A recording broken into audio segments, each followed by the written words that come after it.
அன்பான கலைஞர் தொலைக்காட்சி நேயர்களுக்கு என்னுடைய இனிமையான காலை வணக்கங்கள். இன்றைக்கி நம்ம பார்க்கக்கூடிய தாவரம் பெரும்பாலும் பார்த்திங்கன்னா வறண்ட பூமிகளில் எவ்வளவு கோடைக்காலம் இருந்தாலும் ரொம்ப அழகான பச்சை நிறத்தோடு கூடிய இலைகளை கொண்டு வளரக்கூடிய ஒரு வகையான புதர் வகை தாவரம். இதற்கு தவசு முருங்கை அப்படிங்கிறது பெயர். ஏன்னா இதோட பூக்கள் பார்த்திங்கன்னா பார்ப்பதற்கு முருங்கை மரத்துடைய பூக்களை போலே இருக்கும். முருங்கையுடைய அதே மருத்துவ குணங்களை கொண்டிருக்கிறதுனால இதற்கு தவசு முருங்கை அப்படிங்கிறது பெயர். இன்றைக்கு உலகம் முழுவதும் நம்ம கவலைப்பட்டு கொண்டிருக்கின்ற ஒரு மிகப்பெரிய பிரச்சனை என்னன்னு கேட்டிங்கன்னா உயர் இரத்த அழுத்தம் சம்பந்தப்பட்ட பிரச்சனைகள். ஏன்னா இன்றைக்கு உயர் ரத்த இந்த ஆண்டையே பார்த்தீங்கன்னா உலக சுகாதார நிறுவனம் உயர் இரத்த அழுத்த ஆண்டாக அறிவிச்சிருக்காங்க. ஏன்னா அந்த அளவுக்கு பார்த்தீங்கன்னா உயர் இரத்த அழுத்தம் சம்பந்தப்பட்ட நோய்களும் உயர் இரத்த அழுத்தத்தினால் ஏற்படுகின்ற பாதிப்புகளும் இன்றைக்கு சமூகத்தில் மிகப்பெரிய அளவில் இருக்கின்றன. இந்த உயர் இரத்த அழுத்தத்தை கட்டுப்படுத்தக்கூடிய மிகச்சிறந்த மருந்துகளில் இந்த தவசு முருங்கை ஒன்றாக இருக்கிறது. இந்த திருவனந்தபுரத்தில் இருக்கக்கூடிய நேஷனல் நியூரலாஜிக்கல் இன்ஸ்டியூட் அப்படின்னு சொல்லக்கூடிய ஒரு இடத்துல ஒரு ஆராய்ச்சி பண்ணி பார்த்தாங்க. ஏன்னா நிறைய பேருக்கு உயர் இரத்த அழுத்தத்தை கட்டுப்படுத்தக்கூடிய மருந்துகளை கொடுத்த போதிலும் அவர்களுடைய இரத்த அழுத்த விகிதம் ரொம்ப அதிகமாகவே இருந்தது. சரி, இதை கூட ஏதாவது ஒரு இயற்கை மருந்தை சப்ளிமெண்ட்டாக கொடுத்து பார்ப்போமா அப்படிங்கிற ஒரு ஆராய்ச்சி ஒரு 3 வருடத்திற்கு முன்பு ஆரம்பித்தார்கள். அப்போ என்ன ஆச்சுன்னு பார்த்தீங்கன்னா இந்த தவசு முருங்கையுடைய இலைகளை நன்றாக அரைத்து எடுக்கக்கூடிய சாறு, அது ஒரு 30 மில்லி அளவுக்கு, அது கூட தேன் ஒரு தேக்கரண்டி கலந்து அதை காலை ஒருவேளை உணவுக்கு முன்பு கொடுக்கின்ற ஒரு வழக்கம். இரண்டாவது, உணவில் அரை உப்பு சேர்த்து கொள்ளக்கூடிய ஒரு வழக்கம். மூன்றாவது, அவர்கள் அனைவருமே தினமும் அரை மணி நேரம் நடைப்பயணம் செல்ல வேண்டும்ங்கிற ஒரு வழக்கம். இந்த 3 வழக்கத்தையும் சேர்த்து ஒரு 100 நோயாளிகளை எடுத்து அவர்களுக்கு இதை ஒரு தொடர் ஆராய்ச்சியாக ஒரு வருடம் செய்து பார்த்த பிறகு ரொம்ப அபரிதமான ரிசல்ட்ஸ் இருந்தது. அதில் என்ன முக்கியமானதுன்னு பார்த்தீங்கன்னா அந்த 100 பேரில் 20 பேருக்கு இந்த மருந்துகளை, அதாவது அந்த மாடர்ன் மெடிசன் சொல்லக்கூடிய அந்த உயர் இரத்த அழுத்தத்தை நேரடியாக கட்டுப்படுத்தக்கூடிய மருந்துகளை நிறுத்திய பிறகும் கூட அவர்களுடைய இரத்த விகிதம் சரியாக இருந்தது. இரண்டாவது, உயர் இரத்த அழுத்த மருந்துகளை உட்கொள்ளும் போது ஏற்படுகின்ற மிக முக்கியமான பிரச்சனை என்னன்னா அவங்க உடலில் இருக்கக்கூடிய கொலஸ்ட்ரால், அதாவது கொழுப்பு சத்து விகிதம் மாறுபாடு அப்படிங்கிறது நிச்சயமாக இருக்கக்கூடிய ஒரு பக்க விளைவாக இருந்தது. அவங்க இந்த தவசு முருங்கை இலையுடன் சேர்த்து அவங்க இந்த மருந்துகளை உட்கொள்ளும் போது அந்த ஒரு பக்க விளைவு இல்லாத ஒரு சூழல் ஏற்பட்டது. மூன்றாவது, அவங்க எல்லாருக்குமே பார்த்தீங்கன்னா ஈரல் வீக்கம் அப்படின்னு சொல்லக்கூடிய ஒரு சூழல் இருந்தது. அதாவது ஃபேட்டி லிவர் அப்படின்னு சொல்லக்கூடிய ஒரு பிரச்சனை இருந்தது. ஆனால் இந்த தவசு முருங்கையை சேர்த்து சாப்பிடும்போது அவர்களுக்கு அந்த ஈரல் செயல்பாடு ரொம்ப சீராக இருந்ததையும் கண்டுபிடிச்சாங்க.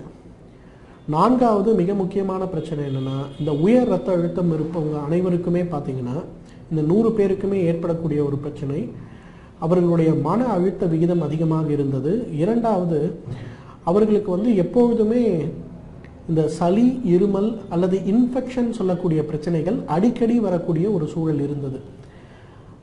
இதை இந்த தவசு முருங்கை சாறையும் தேனையும் சேர்த்து எடுக்கின்ற ஒரு வழக்கத்தை வைத்த பிறகு பார்த்தீங்கன்னா அவர்களுடைய அந்த அடிக்கடி ஃபீவர் வரக்கூடிய, இன்ஃபெக்ஷன் வரக்கூடிய அளவு குறைந்து கொண்டே வந்ததை கண்டுபிடிச்சாங்க.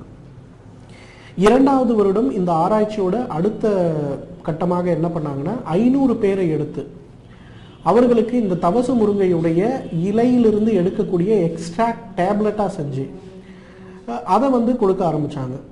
இந்த 500 பேரில் பார்த்தீங்கன்னா கிட்டத்தட்ட ஒரு 250 பேர் ஏற்கனவே தீவிரமான சிறுநீரக நோயினால் பாதிக்கப்பட்டவர்கள்.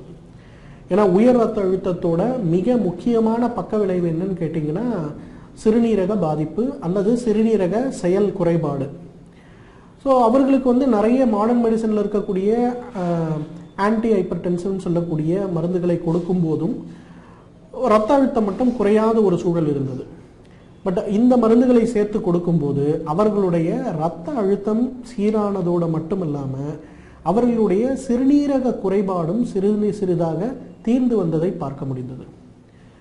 மூன்றாவது பார்த்தீங்கன்னா இன்னொரு முக்கியமான விஷயம், இந்த ஆராய்ச்சியோட 3வது வருடத்தில் கண்டுபிடிச்சாங்க. என்னன்னு கேட்டிங்கன்னா, மனிதர்களுக்கு இதை கொடுப்பது போலவே எலிகளுக்கும் கொடுத்து இந்த ஆராய்ச்சி செய்த போது அந்த எலிகளோட பொதுவான நோய் எதிர்ப்பு சக்தி ரொம்ப ரொம்ப அதிகமாக இருந்ததை கண்டுபிடிச்சாங்க. ஏன்னா இன்றைக்கு நோய் எதிர்ப்பு சக்தி விகிதம் குறையும் போது தான் நம்ம உடலில் எந்த வியாதியாக இருந்தாலும் வர ஆரம்பிக்கிறது. சாதாரண சளியிலிருந்து டியூபர்குலோசிஸ் வரணும், எதாக இருந்தாலும் அது இருந்தால் தான் வர முடியும். அந்த வகையில் பார்த்தீங்கன்னா இந்த தவசு முருங்கையுடைய இலைச்சாறை எடுத்து அவங்க சாப்பிடும்போது ரொம்ப வேகமாக நோய் எதிர்ப்பு சக்தி கூடியதை கண்டுபிடிச்சாங்க. இப்போ என்ன பண்ணுறாங்கன்னா, இந்த தவசு முருங்கையுடைய அந்த ஒரு டேப்லெட்ஸை இன்றைக்கு பார்த்தீங்கன்னா ஜென்ரலாக ஆட்டோ இம்யூன் டிசீஸ்ன்னு சொல்லக்கூடிய, அதாவது உடலுக்கு நல்லது செய்ய வேண்டிய காரணிகளை உடலுக்கு பாதிப்பை ஏற்படுத்தி அதனால் ஏற்படுகின்ற சிறுநீரகம் சம்பந்தப்பட்ட பிரச்சனைகளுக்கும், நோய் எதிர்ப்பு சக்தி குறைந்து அதனால் ஏற்பட்ட பாதிப்பு ஏற்பட்டு அதனால் ஏற்பட்ட நோய்களுக்கும் அவங்க இந்த தவசு முருங்கையுடைய அந்த ஒரு மாத்திரையை கொடுக்க செய்யும்போது அந்த நோய் எதிர்ப்பு திறன் மாறியதை கண்டுபிடிச்சாங்க. அதுவும் ரொம்ப இளம் வயதில் 18 வயது 20 வயதில் உயர் ரத்த அழுத்தத்தினால் பாதிக்கப்படுபவர்களுக்கு ரொம்ப ஒரு சிறப்பான மருந்தாக இது இருக்குது. பாரம்பரிய மருத்துவத்தில் பார்த்தீங்கன்னா பொதுவாகவே தவசு முருங்கையுடைய இலைச்சாறை எடுத்து தேனில் கலந்து குடிக்கின்ற ஒரு வழக்கம் உயர் ரத்த நோய்க்கு மட்டுமல்ல, ஈலைன்னு சொல்லக்கூடிய ஒரு நோய், அதாவது ஆரோக்கியமான உணவுகளை உட்கொண்டு இருந்தாலும் கூட உடல் நாளுக்கு நாள் இளைத்து பார்ப்பதற்கு எலும்பு போல ஆகின்ற ஒரு நோய், ஈலை நோயின்னு சொல்லக்கூடிய அந்த ஒரு பிரச்சனைக்கும், மூன்றாவது பார்த்தீங்கன்னா மலம் கழிக்கும் போது சளி கலந்து போகின்ற ஒரு நோய். பொதுவாக மியூக்கஸ் அப்படிங்கிறது நம்ம உடலில் இருக்கக்கூடிய ரொம்ப முக்கியமான பொருள், அதுவும் குடல் பகுதியில் இருக்கக்கூடிய முக்கியமான பொருள்.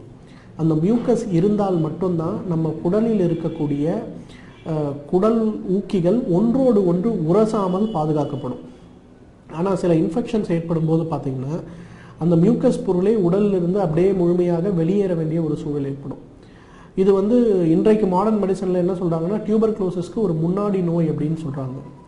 அந்த மாதிரி பிரச்சனை இருப்பவர்களுக்கு கூட இந்த தவசு முருங்கையுடைய இலைச்சாறு அல்லது அதில் கொதிக்க வைத்த கஷாயத்தை தொடர்ந்து சாப்பிடும்போது அவர்களுக்கு அந்த இடத்தில் இருக்கக்கூடிய மியூக்கஸ் போவது தடைபட்டு அதனால் ஆரோக்கியம் எடை மேம்பட்டதையும் மேம்படுங்கிறது நம்ம பாரம்பரிய மருத்துவ நூல்களில் சொன்ன ஒரு விஷயம். இன்றைக்கு மாடர்ன் மெடிசன் ரிசர்ச்சில் அது நிரந்தரமாகவே ப்ரூவ் ஆகுது.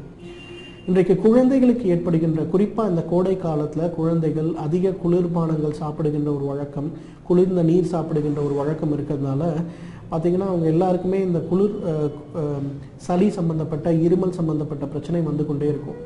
அவர்களுக்கு கூட ரொம்ப சுலபமாக பார்த்திங்கன்னா இந்த தவசு முருங்கையுடைய இலைச்சாறை கொடுத்தாலே அவர்களுக்கு அது சரியாகிவிடும். எனவே நேர்களே, இந்த தவசு முருங்கையை பொறுத்தவரையிலும் அது இயற்கை நமக்கு கொடுத்திருக்கின்ற மிகச்சிறந்த அருமருந்து. இதை மருந்தாக இல்லாமல் உணவாக உட்கொள்ளுகின்ற ஒரு பழக்கத்தை நம்ம வைத்து கொண்டாலே நம்மாலும் பல்லாண்டு காலம் ஆரோக்கியமாக வாழ்ந்திட முடியும்.